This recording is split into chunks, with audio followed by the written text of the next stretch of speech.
Il est 7h10, c'est le moment d'ouvrir notre fenêtre sur l'étranger. Damien, vous partez en Asie ce matin. Oui, où nous attend notre correspondant Arnaud Miguet. Arnaud, bonjour, on le sait, la Thaïlande, pays du sourire, ce pays est connu pour ses plages de rêve évidemment et ses marchés. Alors ce matin, les qualificatifs manquent, vous allez nous présenter un marché atypique, étonnant, spectaculaire.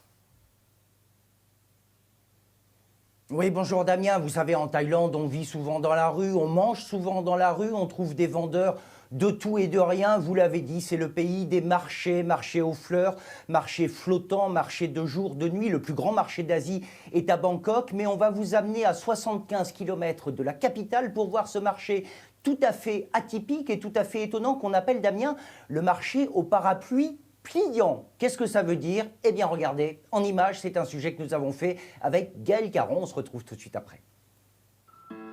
C'est l'un des marchés les plus incroyables de Thaïlande. L'un des plus photographiés aussi. Drôle d'endroit pour faire ses courses, car ce marché est en fait installé le long de la voie ferrée. Il faut donc attendre que ce petit train soit passé pour que les auvents des commerçants soient à nouveau dépliés, les étals déployés et le commerce de reprendre. Il y a eu comme un petit mouvement de panique.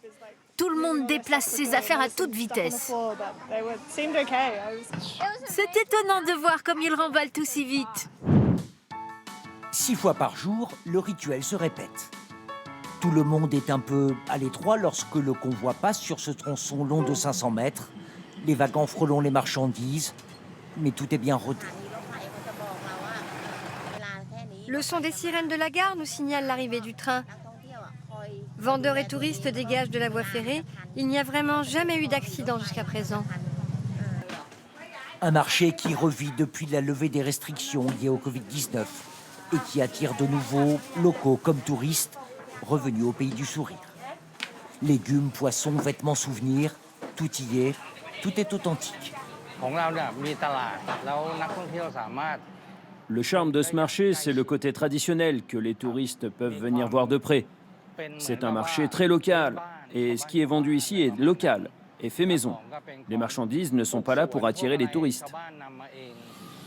L'ingéniosité et la débrouille pour cet endroit qui se visite finalement aussi vu du train.